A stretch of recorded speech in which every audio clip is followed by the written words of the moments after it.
Guys, hey, good morning. How you doing?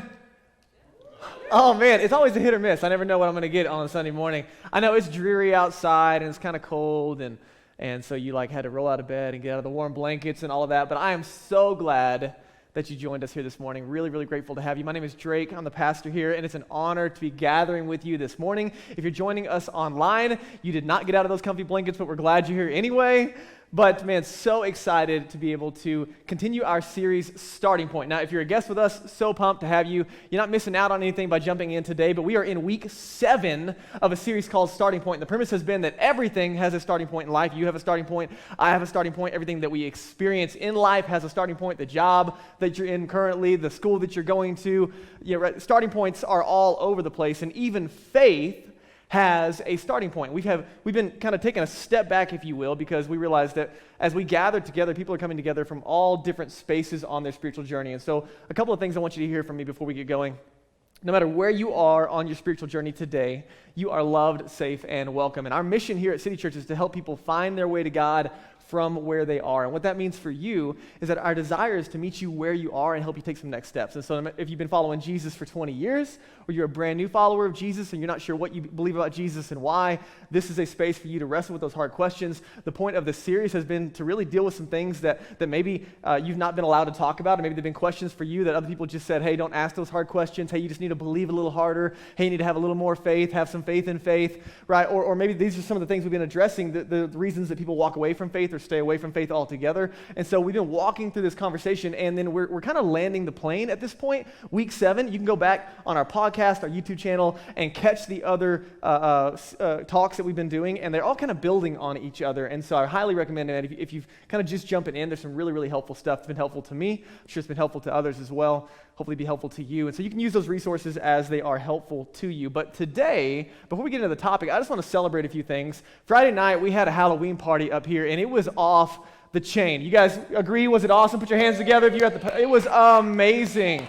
Amazing. My favorite part of the evening was my good friend Connor in his sexy nurse costume.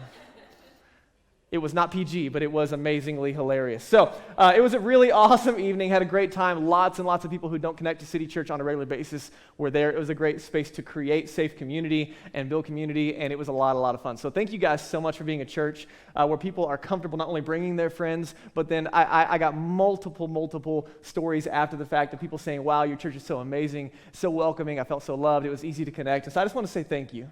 Thank you for showing up. Thank you for being that kind of church. And again, I want to continue to celebrate. This Food for Families thing we get to do is an incredible initiative because we want to be bigger than just our church. We realize it's not all about us. We're not the heroes of the city. We're just a part of what God is doing in and through our city, and in and through us and other churches here in Boulder. And so we're partnering with other churches for this Food for Families initiative to serve families in need. And so that card that Maddie was talking about is a really helpful starting point just to scan the card. It's got like a list of food items, shopping items, and you can sign up for X amount of bags to give. And in addition, coming out, you're going to find all this on our website and on all of our social media platforms. There's also an opportunity to get a bag. So if you or anyone you know is going to be in need of a Thanksgiving meal, this is basically an entire Thanksgiving meal in a bag that we deliver to homes. Last year, we served 58 families over the Thanksgiving holiday.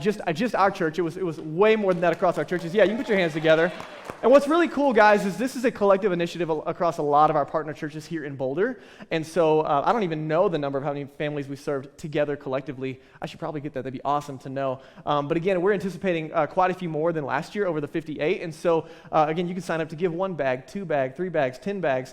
And you can go shopping for those items. There's even an option to give towards those bags, and then we'll have someone from our team go shopping for you, which is awesome. It's kind of like Amazon, but not, because no one's getting paid on our end to do that. But yeah, man, listen, it's an incredible initiative. We just want to invite you into that through your generosity, because of our values of radical generosity, this is a way that we get to serve our city, those in need in this season, with no strings attached.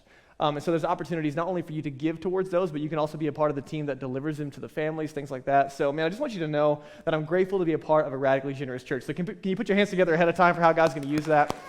So excited, so excited. Okay, and by the way, happy Halloween. Yeah. I tried really hard to get Maddie to wear her costume when she did the welcome, and we've got to be professional adults in here, okay? I almost wore mine, but it also was not appropriate, so we're just going to roll with that. But it is Halloween, pumped to just celebrate with my kids today and roll around with my family. But in light of Halloween, today might be the most disturbing message out of this entire series. And so it just kind of felt right on Halloween to give you the most disturbing message out of this entire series. And so here's the deal. Listen, if you're a follower of Jesus, this message is going to make you uncomfortable for a minute. Because it makes me uncomfortable for a minute, because we're going to talk about some real questions and real challenges that people have when it comes to conversations around faith. If you're not a follower of Jesus, you might actually kind of feel confused because you're going to be listening to me for a second, and you're going to be like, that's what I've been telling my friends this whole time. So wait. Where am I in this conversation? So it's going to be really helpful. We're going to land the plane. I promise we're going to get to the Bible. We're going to get to Jesus. It's going to be really, really helpful. But to start it off, we're going to kind of take a step back. This whole conversation has been about the starting point of faith. But the one thing we haven't addressed over the course of these 7 and going into 8 weeks is going to be the final week next week. The one thing we haven't talked about is like, how do you define faith? What is the role of faith and belief? Like actually talking about that word and that concept. And so today, we're going to talk about just this central conversation of like, what is faith and what is the role of faith and belief and those words? And it kind of gets confusing because we use faith and belief, right? And they kind of get lumped into religious conversations, but they're not religious words on their own. I mean, you probably know that if you think about it. I mean, oftentimes they show up in those spheres, but faith and belief, they're just faith and belief. Like on their own, if we're going to take a step back and look at this conversation, they're words not meant to be used strictly within the religious, framework. And so then if we're going to take a step back, what is it going to look like? And here's why we're talking about this. Faith is perhaps the most confused, misused, and abused concept in religion.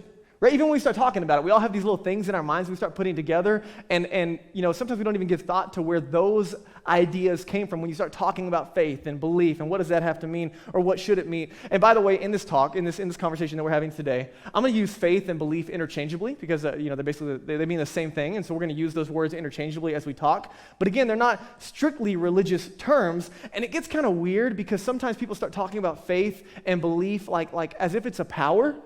Like all of a sudden we're moving into the Star Wars realm and it's a force. You just got to have a little more faith, or maybe you didn't have enough faith. You got to believe a little harder, and it's almost like this power that we can leverage. And you're like, okay, what do we do with that? What's the role of faith in our life, specifically when it comes to conversations around faith in Christianity or any other world religion for that matter? And so we're going to talk about that today. So first, I'm going to give you 3 observations, just 3 general observations about faith and belief, and then we're going to move into kind of like bringing it back together to, okay, how does this apply to the Christian faith and what's different? Why does it matter? So we're going to go in that direction. You guys ready? So again, I'll just kind of buckle up because it's a little, disturbing today, but it's disturbing in probably a good way for us. By the way, if you're a follower of Jesus, one of the reasons we do this is so that you and I are both equipped. If we're followers of Jesus, we're equipped to be able to like sit in those hard questions. Like I have lots of conversations on a regular basis where people say, well, what about this? And what about that? And what about this? And I'm like, that's a good question. And, I don't know that I can answer that really, really well. Or you know what? I haven't given that much thought. And so we're entering into those spaces so we are more equipped to love and serve those around us. So number 1, first observation is the ability to believe. Again, we're just kind of talking about this in the kind of secular big umbrella. The ability to believe is perhaps the most powerful force at mankind's disposal. Think about it. The ability to believe. That you and I can lean forward in our minds and begin to think about something and to believe for something. And then we can start to use our words to craft an imagery around something that does not yet exist. And then we start talking to other people, and all of a sudden our thoughts and our words turn into action, and people come around that idea, and all of a sudden we're creating things that weren't created, that didn't exist prior. We're seeing the impossible accomplished through belief. Think about it. This is uniquely human. This ability to believe, because I left my dog at home all day yesterday. We were partying out in Colorado Springs and got to go up Pikes Peak, another 14er. Woohoo! Rode a train all the way to the top, but it still counts. I did climb the first one, so just for what it's worth, okay?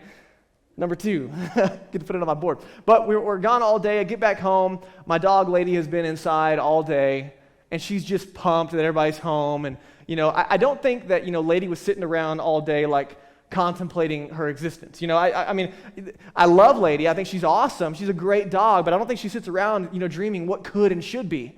I think the only thing she's thinking about is, did they leave anything on the counter that I can reach? Right? She's not, right?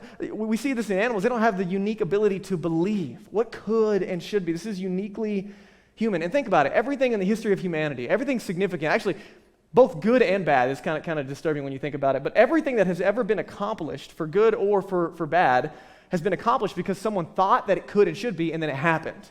And as you think about it, right, every problem that's been solved, every mountain that's been moved, right, we have amazing medical mountains that have been moved through belief and through faith. There's these diseases that are ravaging the world, and someone says, hey, we should do something about that. Maybe we can eradicate that. And because of belief, because of faith, people put their minds and their words and their hands to work. And now there are diseases today that are completely eradicated and able to be dealt with that once upon a time were just destroying humanity, just destroying lives, and there was surrounding of fear, right? I mean, you think about it. You go down these paths, there's amazing, amazing things that have happened as a result of this ability to believe. And what's really unique is that our ideas, our words, right, they're powerful. For good and for bad, they're powerful. And this is something, I mean, again, you know this, but ideologies, like ideologies or belief systems, that's what an ideology is. Belief systems drive world events, right? Take a step back. Think about like just the last 2 years of our lives in America. And the ideologies, the belief systems, the words and words and words and words and words and words and words that have been streaming across opposing news streams and every Instagram feed that you've got. And think about how these belief systems, these words over and over again have caused incredible turmoil in our country. In some spaces, progress. In some ways, it feels like we're taking a step back, right? In some spaces, it causes a lot of division. Think about our country, right? Like, our country exists because a group of people got together and believed differently than England. You ever thought about that? Like, literally, the power to believe was a bunch of people said, you know what? I think we think different than England. Let's do something about it. And then they had a tea party, right? And then we had a country, boom. And then you, right, I mean, that's kind of cool in and of itself. There's a war, and we won, and look at us, we're big shots. And then in the 1800s, move forward, and all of a sudden, within our own country, there are differing belief systems, right? I think we should have this. I think you're wrong. I think we should have this. Well, you know what? I think you're wrong. I think you need to mind your own business. You know what? I'm going to get a gun. Okay, I'm going to get a gun. And then we went to war with ourselves over belief. It started as words. It started as talks. Because of what could and should be, there was a different, and then a really terrible part of our history happened within our own country because of the power of belief. And you know this, right, when you think about it. And I'm just trying to set the frame for like, wow, how amazing this gift of belief is, our ability to kind of lean in and dream. Right, Adolf Hitler started a world war by talking. The power of belief, the power of words. For incredible good and terrible evil, we've seen belief work in massive ways in our world and in our lives. And you know this, but when we believe something is possible, then we begin to look for a way until we find a way.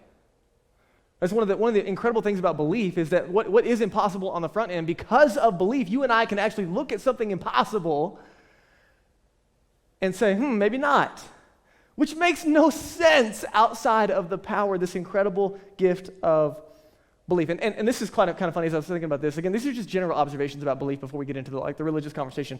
Optimists, this is kind of interesting. Optimists often outsell their smarter, less optimistic friends. You know what I'm talking about? Like if you're in sales and you're looking at someone who's got, like an optimistic personality versus high IQ, if you're in sales, which one do you go for?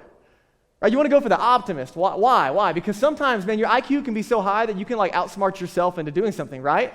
Right, listen, some of you are so smart in the room. Some of you are like just eons smarter than I could ever be. I mean, you got more degrees than Fahrenheit, and you're just geniuses on the planet, and it's amazing to like sit. I'll be in conversations sometimes with people in our church, and I'm like, whoa.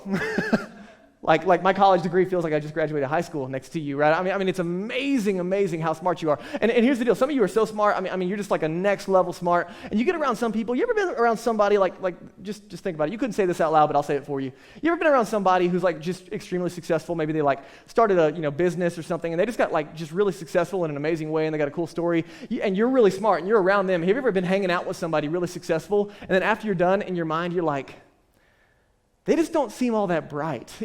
like I see that they're successful, but then, man, like, there's some IQ lacking here, right? You're like, how did that happen? And there's this amazing thing, right, that when you look at some people, it's almost like they got lucky, And it's this gift of belief, it's this gift of optimism that you watch someone, that they start a new business and something blows up and it's amazing. It's this opportunity that they took. And you're like, wow, that's so crazy that they did that. And then you take a step back and you look at yourself and you're like, you know what?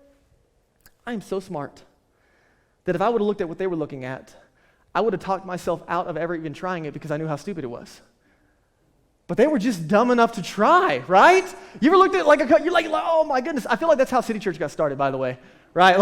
I say it often that I'm not the smartest person in the room. I'm just the guy that got here first. And over again, like when we felt like God was calling us to move to Boulder and start City Church, everybody's like, oh, don't do it. It's a bad idea. Statistically this and that, and all the smarts and all the wise counsels coming at us, and I'm like, cool. And then I think I was just dumb enough to try anyway, right? And against all odds, not because I'm the smartest guy in the room, but God did something anyway. Sometimes I feel like the power of optimism, the power of belief can trump IQ. You guys with me on that? Does it make sense to you? I mean, it's an incredible, incredible gift and power at mankind's disposal. Now, to sum all that up, belief empowers us to do things like try and try again and anticipate and imagine and create and improve. I mean, it's this incredible, massive gift. Better than opposable thumbs, you know what I'm saying? And again, I'll get to that. I think it's a gift. I think God created us with the capacity to believe. But number two, these are just general observations. Number two is that we constantly, you and I, we constantly look for evidence to support what we believe to be true. Right? You and I, and this is unconsciously, by the way, most of the time I think, we constantly are looking for evidence to support what we believe to be true. And this is especially true of Republicans. And Democrats. And everybody, right? Isn't it funny how, you can be watching one news channel and you're like, yeah, that makes a lot of sense. And then the contrary news channel gets on, you're like, turn that off. We don't listen to that trash. They're a bunch of liars. Right? It's amazing how you and I are constantly filtering in and out things to support our own beliefs. We constantly are looking for. And again, it's not necessarily that it's conscious. Once you and I land on a belief, we are constantly in the mode of looking to support what we believe. And again, this is just how belief works. We're not poking fingers or anything. And again, this is bigger than religious belief. We're just talking about belief in general. But once you embrace and approach, then this is kind of the background noise that's happening. Now, number three, this is the third observation, okay? Belief is easier to maintain within a community of shared belief. And you know this to be true. And by the way, this is a lot of conversations I have with a lot of people who are struggling and wrestling with faith. And when you start to get into belief, even on a large scale, it's easier to maintain within a community of shared belief, right? Because all of a sudden, think about it. You have a belief system that you're pressing into, and then you have some what-abouts and what-ifs, and you start asking questions, and you're like, do we really know? And all of a sudden you start to doubt things. And if you're in a community that has shared belief, what happens? 12 people come around you and say, no. Here's why we were right? I know you have some doubts, but here's why we're right. And you're like, oh, yeah, that's why we're right. Right? And community around us with shared belief supports and reinforces the belief that we carry. And this is something that you probably know, even though you might not put words to it like I'm about to, that for our lives, belief often determines behavior. Our belief determines behavior. And so you ever looked at somebody and you're like, why do they act like that? Why do they do things like that? Or you ever looked at even other cultures, just around the world, and you're like, man, that's so they think so differently. And if you think about it, if you put yourself in their shoes, you're like, okay, if I believed like they believe, then I would probably behave like they behave. Does that make sense? And so then, what's true on the other side is people all around the world look at America and say, why do Americans act like that? And we would say, because we're right. and right, we have these dispositions of reinforced belief. We live in the Boulder bubble. And I like poking at the Boulder bubble, right? Because it's 25 square miles surrounded by reality, right? That's how people talk about it, right? We have our own even kind of culture and set of beliefs within Boulder city limits, don't we?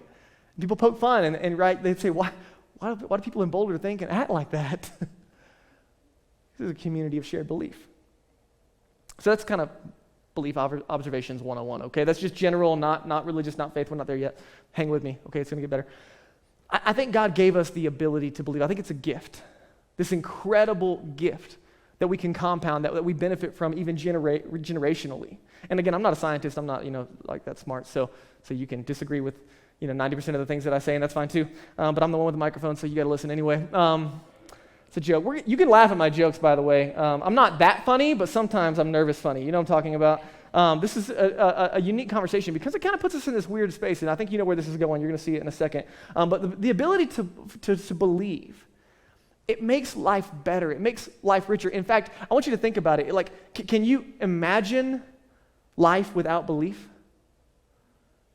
Right? You can't, actually, because in order to imagine life without belief, you have to use belief to imagine, right? You see, right? But imagine if you could believe, which you can't, but imagine if you could, right? It turns us into this space of hopelessness, right? No ambition, no hope to lean into. So I think it's a gift. I think it's a gift that God gave us. So again, the question is, so how does religious belief or faith intersect with this conversation? Where does that kind of shift gears? So let me just give you just some quick observations on that note. Religious belief, I'm just giving you a definition, okay? Religious belief is simply belief applied to things of a religious nature. Ta-da! That right there is very unhelpful, right? Right. But really, I mean, at the end of the day, religious belief is simply belief applied to things of a religious nature. Right? It's not a superpower. It's not having more faith than faith. It's not believe a little harder. And here's the deal. Here's what you probably already know in your mind. But religious faith hinges on this believe that, right? Like, I believe that this. I believe that this is right. So think about it. Like, I believe that God hears my prayers, right? Maybe you believe that too, no matter where you are in your spiritual journey. Maybe, or I believe that God might hear my prayers. So cool, me too. There's an I believe that attached to our religious faith. And for example, Muslims, right? Muslims believe that this angel Gabriel spoke to the prophet Muhammad. And then that's where the whole thing gets rolling, right? Or Christians believe that Jesus is the Son of God, that he died for the sins of the world, right? There's all these believe that's attached to faith and belief. And here's what's disturbing. And this has been brought up many, many times in the conversations that I've had with my non-Christian friends. And it's this idea right here. That is it possible, if you and I believe deeply enough, if we believe deeply enough, that any religious system can become a self-fulfilling prophecy? If you and I believe deep enough that any religious system could become a self-fulfilling prophecy, that you just kind of get into some groupthink and you start looking for things, all of a sudden you're seeing them, you've been praying for things and looking for things, and you're like, cool, there's some answers to prayer, right? We have these things, we're like, okay, like what's the role of belief? I mean, is it real or is it just this massive groupthink thing where, you're a bunch of people, share beliefs, and you kind of voila, have yourself a religion? Is there any merit? Is there any depth to it? Again, you get a bunch of believe that's together, and that's basically what a religion is. And this is really uncomfortable, right? Because you kind of sit in this and you're like, so what are you saying? And I think one response to this dialogue, these are just general observations, right? One response is, that maybe all religion is just one big Jedi mind trick, right? Like maybe it's all just, for naive people that need answers, that need hope. Maybe it's just all put together so that people can feel better about, the unknown and address our fears. And many people claim that, by the way, okay? So I'm just not making stuff up over here. These are conversations I've sat around a coffee table and had, I feel like 100,000 times, right? Over and over again. These are great, great questions and points. So maybe it's that. Or maybe, another response to, kind of this thought of belief and the intersection of religion is like, maybe you should just pick a religion in general. Like pick a religion, any religion. Maybe it doesn't really matter which one you land on, but maybe you should just become a religious person, right? Because if you look at the studies and you run some of the stats, like religious people, they tend to have happier lives and they tend to live longer, right? There's actually stats that show us that religion is just a benefit to, your life in general. And so maybe there's just this healthier, better life at the end of it if you kind of embrace these ideas. And here's the deal, right? As you wrestle with it, maybe it doesn't matter if it's even true, but maybe you can just believe enough until it becomes true. Anybody else uncomfortable? Yeah, dude, I started wrestling through this and I'm like, wow, why are we going this direction? I was in the car with my kids yesterday, driving home from Colorado Springs, and Grayson, my oldest, he said, hey, Dad, can we listen to some rock and roll, but not I love rock and roll, not that specifically. Can we listen to some rock and roll, but not I love rock and roll? And so quickly we're trying to, find some awesome rock and roll songs to listen to. Got a couple of really good ones, some AC/DC, things like that rolling through. And then a song, an iconic song that I missed that I think sums up the entire, like if you don't get anything else, the bottom line today is this amazing, amazing song by the great theologians Journey. And my encouragement for you today is this: don't stop believing. Hold on to that feeling, okay? You guys feel encouraged? Let's pray. Let's go home. Right? Like, okay, kind of feel like a cliffhanger, right? You're like, what? Is that it? Is that really all faith and belief are? Like, is it just this, hey, hold on to it, give it a best shot? Like, man. And you got to ask the question. Okay, I realize belief is a gift. I realize it's powerful. That's cool. That's an easy observation. But then, is there anything different about being a Jesus follower? Like, why even consider it? I mean, is there anything other than some of this groupthink, naive people nonsense? And that's a great question. So here's what I'm going to do with the rest of our time. Let me tell you why I'm a Jesus follower. And let me tell you why I think you should become a Jesus follower if you're not today. And listen, I hope that you do. It's okay if you don't. But I hope that you do. Let me tell you why I'm a Jesus follower. And I think this is way, way different, way, way better than some of the things that we've been talking about. And here's why. When Jesus died, those closest to him believed that, right there it is again. When Jesus died, those closest to him believed that he was dead. Right? Even as they write the accounts, they didn't write themselves as heroes into the story. When Jesus died, when he was murdered on a cross, they believed that he was dead. They believed that he was going to do what dead people would do. And that was stay dead. Right? So you go to some of Jesus' followers right after he's crucified, and you say, hey, Peter, like, who is Jesus to you? He said, man, I was hoping, that he was who he said he was, but clearly he wasn't. Man, I was hoping that they believed that he was not the Messiah. They were hoping, John, who is Jesus? Man, I was really hoping that he was the Messiah, but he's clearly not because he's dead.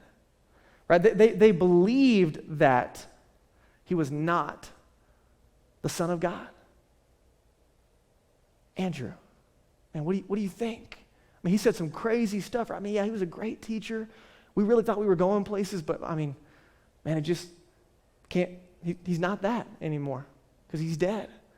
They believed that their lives were in jeopardy.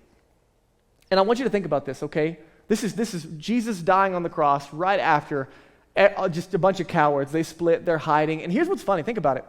Every other world religion, when the leader dies, it becomes a big deal, and all of the followers, what do? They kind of circle around to kind of perpetuate and make sure that teaching keeps moving, don't they? Right? Think about it, right? Gandhi dies, and what happens? Everybody makes a really, really big effort to keep his teachings alive, don't they? Right? Muhammad dies, and we got to take Islam and share it with the world. Right? Jesus dies, and everybody's like, nope. 100% not, right? We can't even go out of our houses because that dude was crazy. They genuinely thought, right? Jesus said so much about himself that when he died, everything that he said could not be true. They could not go and carry his teachings any longer because everything that he said was hinging on that reality. Now he's dead. He can't be who he said he was. And here's what I need you to understand. Again, this is why I'm a Jesus follower. Jesus' closest followers, they lost faith. In the end, it was game over. Even his own mom, his brothers, his closest followers, his best friend, they all lost faith. Game over, the end, he's dead, let's go home. And these are the same people that bring us the story of Jesus. And here's what's unique, guys. In this moment, when Jesus dies, they did not believe what many of us as Jesus followers believe today. And then a few days later,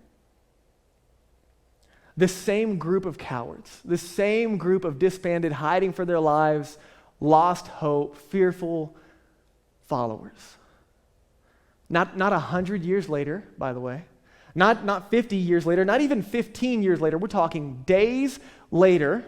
Not in a different city, not somewhere where people wouldn't know them, in the same city that all these events went down, in the same city that their lives have been threatened for so far. They show up back in that city. They go back into that city because they saw something. I need you to hear me. Listen, not because they believed something, they saw something. 3 days later, they saw Jesus alive again from the dead. And all of a sudden, all of their fear, all of their cowardice, moves to the side, and they show up back in the city. And it's funny. They didn't preach, you think about it, they show up and they're like talking about Jesus. What would you do? If you're thinking about the life of Jesus, what are you going to share? He's had some amazing stories, right? Like, we could talk about all the sheep and the one that's lost, or like, what about the prodigal son? Or, right, there's all these stories that they could have shared. They show up and they start sharing Jesus and preaching, but they don't do any of that. They don't share any of Jesus' teachings. This is so important. They don't go back into the city and share any of Jesus' teachings. They had 4 points to a sermon over and over. You can go read it for yourself. I don't have time to give it to you today. You can go to Acts, check it out. They have 4 points over and over again that they were preaching in the middle of the city about Jesus, and it looked like this. They were saying things like, hey guys, you killed him, right? Looking at the literal crowds in front of them, right? I mean, there's the Pharisees and the Romans and the Gentiles, and right, oh yeah, hey, you, I saw you over there, you were yelling, give us Barabbas, and I know I'm Peter, and I know I was a coward, and I know I ran, but I'm here to tell you something now. They're all, you killed him, God raised him, we've seen him, say you're sorry.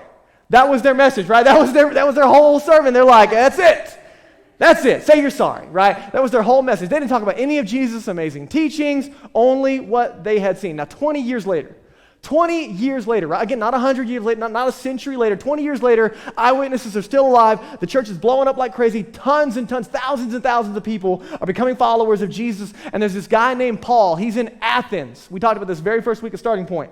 He's in Athens, Greece. He's talking about Jesus. And again, he doesn't use any of his fancy stories, any of his amazing parables, any of his principles about the kingdom of God.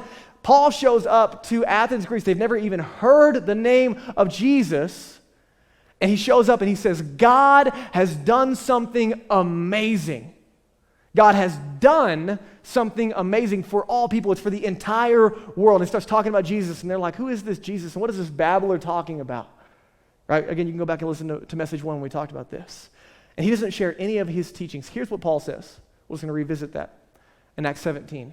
That God has given us proof. He's given proof of this reality to everyone by raising Jesus from the dead. That's Paul's solo message, not his amazing teachings, not how great of a guy he was, but he has raised from the dead. Because they saw something. Not because they believed something. It was better than that. All the saints, all the cowards, right? They lost faith. There were no Christians after Jesus was crucified. There wasn't a single follower of Jesus post his crucifixion. And 3 days later, we see the first followers, the first Christians, because of something that they saw. Come on, Daniel, come on up. So as we close, I'm just kind of wrapping this up for you, okay? I know this is a lot, but if you're asking, man, Drake, why are you a follower of Jesus? And it goes back to this question, this conversation that they saw something. So, and then when they saw something, when they saw their resurrected Savior, something happened inside of them. This is so important. Listen, God didn't say something through a prophet, right? That happens all the time, right? All the other world religions, God, said something through a prophet. In this case, God didn't say something through a prophet. He did something through Jesus. This is not just to believe that Jesus taught true things. This is something that they had seen. So, as a follower of Jesus, we believe that something happened. We believe that Jesus was crucified for our sin and God raised him from the dead. And guys, listen, it's so much better than a hope so, believe a little harder conversation. It's way better than that. This is not a because the Bible said. Right? Because there was no Bible in this conversation. There were eyewitnesses convinced of what they had seen, boldly sharing it with everyone and anyone who would listen. And we have these stories of Jesus that begin to be put together, what we know as the Gospels today. They're not put together for like 20 to 40 years after these events. So eyewitnesses are still alive. They're still legit documents. But again, it's not because the Bible says. We're looking at eyewitness accounts. Thousands and thousands of people becoming followers of Jesus, not because of something that they read, but because of something that they saw. And these eyewitnesses were convinced of what they saw. And eventually they would give their lives, and this is important. I had this conversation recently. They would give their lives for their faith, and someone said to me, well, yeah, I mean, and people do that all the time. People die for what they believe in. Right, but I think these guys, they show up and say, we're not dying because of something that we believe. We're willing to die for something that we had seen. The resurrected Jesus. And so for us, for me, for you, it's because of eyewitness accounts like Matthew and Mark and Luke and John. It's because of Jesus' brother James. Listen, I don't know what it takes to convince your brother that you're God. but I'm not sure I'd get my brother there for what it's worth. James denied it the entire time until after Jesus' resurrection. And then when James saw his brother die, he walked away with his mom. No faith. And 3 days later, he would say, I'm wrong. I was wrong about my brother, who is my God. So the question that you have to wrestle with, the whole point of this series, is who is Jesus? You might have 1,000 other questions. And they're probably great. And there's plenty of space to wrestle with them. But the question is, who is Jesus? And I need you to understand something really, really important about today's talk. A single event changed how those closest to him answered that question. Isn't that crazy?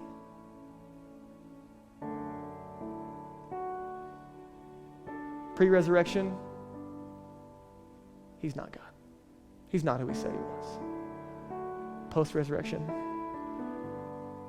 we were wrong. He totally is. So what does this mean for you and me? Here's the good news, guys. Listen, when you pray, if Jesus is really who he said he was, if we can have confidence and faith and belief and trust, when you and I pray, we can have confidence that God hears us. Why? Not because the Bible says, but because Jesus taught about it. If Jesus is really who he said he was, if he really did what he said he would do, then he taught us that we can address God as Father. That it's not about a religion, it's about a relationship. If Jesus is really who he said he was, if he did what he said he would do, then when it comes to conversations around heaven, we can have a conversation not because the Bible talks about it, but because Jesus taught about it over and over again. It means that when you're walking through trouble, when life is heavy and when life is hard, we can press into the words of Jesus, and he says things like, don't worry, because I have overcome the world. All because he was raised from the dead. So I'm a follower of Jesus because of the same reason that all these guys were. This event in history, this single event in history that changed everything for everyone. It's something that they saw that reinforced what they were invited to believe. So again, who is Jesus to you? Here's my questions for you today. Who is Jesus to you? You know, if you're not a follower of Jesus, and as you wrestle with faith, then the question for you is he who he said he was? Can he do in my life what he said he would do? Is he God? Did he die for my sin? Did he rise again to save me, set me free, to make me right with God? Can I really have a relationship with God through faith? This grace concept that we talked about last week that has nothing to do with what I've done, has everything to do with what God has done. Can it be that good? Can it be that easy? Can it be that real? That's the question you got to wrestle with. And if you're not a follower of Jesus today, I would encourage you, I hope that you become one. I hope that in your heart, your mind right now, you would feel this pull to embrace and believe and trust that Jesus was who he said he was, and he can do in your life what he said he would do. If you're a follower of Jesus in the room, if you and I can trust Jesus, then one of the questions I've been wrestling with is what bearing should that have on my life today? How's your week been? How's the month been? How's the year been? What about tomorrow? Like what bearing does this conversation have on tomorrow? Well, if Jesus is who he said he was, if he can do what he said he would do, then maybe it would address how I'm dealing with worry and anxiety right now. Think about it, man. If you're a Jesus follower, then maybe this is going to affect how I deal with future decision making and the things in front of me right now. If you're a Jesus follower, then maybe it's going to influence and change how I think about and handle my money. If I'm a Jesus follower, maybe it's going to change how I think about and engage in relationships. If you're a Jesus follower, then maybe it's going to change how I deal with conflict. If Jesus is who he said he was, if I can trust him and I can follow him, then maybe I'm going to carry myself different at work tomorrow or at school. Maybe even when no one is looking, it matters how I carry myself. Maybe if I'm a Jesus follower, maybe it's going to change how I think about and engage and love and serve my non-Christian friends. If I'm a Jesus follower, maybe it's going to change how I spend my time or connect in community or use my gifts to serve others. But the bearing on this reality is not just a better belief so we feel better about ourselves. Cool, we have a relationship with God, let's move on. If Jesus is really who he says he is and he can do in our lives what he said he would do, it changes everything. That's the invitation if you're a Jesus follower today, is to be with God and to open up the Bible and to hear and obey and let it influence and address every area of our lives. So I'm going to pray for you, and then we're going to sing some songs. So if you bow your heads with me just for a moment, this is not a super spiritual moment. This is just a moment of privacy for you. So as you bow your head, as you close your eyes, this just gives you some space to reflect on what's going on in your own heart and mind. I know parts of this message today can be disturbing. I know it's uncomfortable to leave questions hanging, and they're great questions. But hopefully with the redirection of our conversation today, as you reflect in your own heart and mind, hopefully you're given the permission right now to bring it back to the bigger question of who is Jesus? And what am I going to do with that? So if you're not a follower of Jesus in the room right now with your heads bowed and eyes closed, I just want to give you permission to pray in your own heart and mind.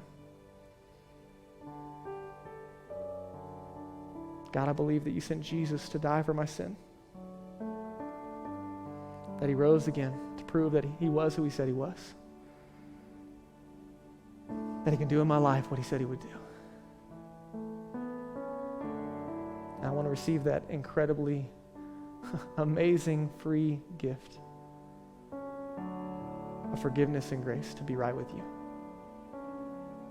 And however you would pray that in your own heart and mind today, I just want you to have confidence. If you're praying that for the first time, heaven is celebrating, and so are we. That's the one decision that changes everything. That's the one invitation that changes everything. And if you're ready to make that decision today, if you let us know on that connection card, that'd be an honor. As you sit here and you wrestle with your own life, maybe you're not a follower of Jesus, or you're still contemplating things. Maybe you're a follower of Jesus, and there's just some things you've been wrestling with. It's like there's a disconnect between your spiritual life and what's in front of you today and tomorrow. Maybe today is a reminder that Jesus wants to intersect every space in our lives every day, to be the center of our lives, not a priority in our lives. That he can do in our lives what he said he would do. So maybe you take some time today and surrender that space and respond. God, thanks so much for your love for us, that you would send Jesus to die and raise again. Thanks for eyewitness accounts of what has been seen, so that we can have confidence that you did something for us. We don't have just to believe. That's what's been done for us. It's in Jesus' name, amen.